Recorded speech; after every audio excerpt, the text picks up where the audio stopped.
Hi everyone, and welcome back to the Together Apart video series. Today is Rosh Chodesh Cheshvan, the beginning of the Hebrew month of Cheshvan in the Jewish calendar. Now, this month is a unique one in the Jewish calendar because it is the only month in the Jewish year that has no Jewish holiday.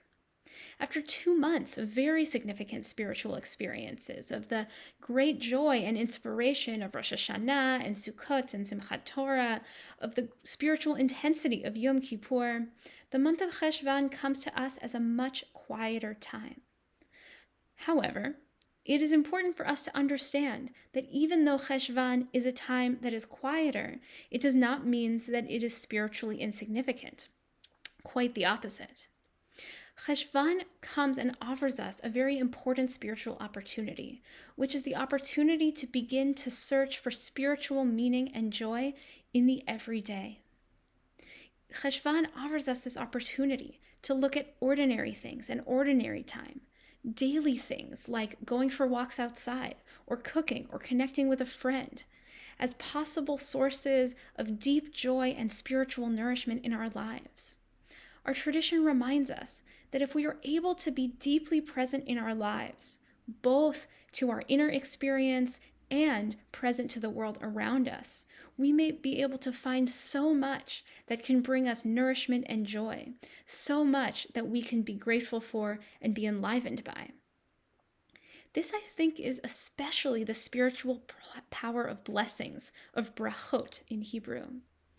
Every time we say a blessing over something, our tradition teaches us that we are tapping into a deeper joy that it can bring to our lives, that the experience can bring to our lives.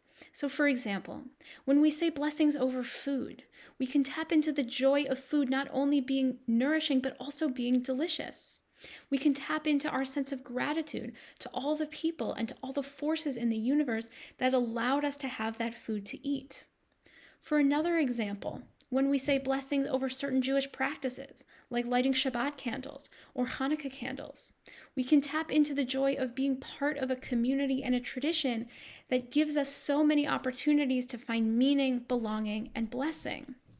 When we say the Shehecheyanu, as another example, a blessing that we say for a positive experience or for anything that we're feeling grateful for, we are really tapping into the joy and gratitude of that moment in a very deep way.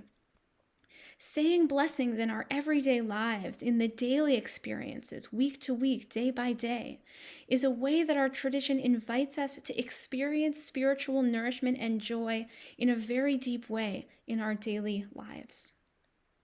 With this, I want to invite us to reflect this week. What is something that you experience in daily life that is or could be a source of joy and spiritual nourishment? And what is a blessing you might say over that experience as a way to deepen your joy and nourishment? You could start, for example, with the words, "Blessed are you, God, source of life, who," and go from there.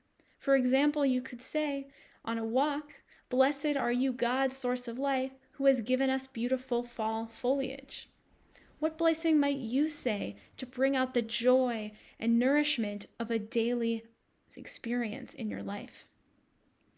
As usual, I look forward to hearing your responses to these questions. You can reach me at rabbi@bethtorah.org. I look forward to hearing what's on your heart and your mind.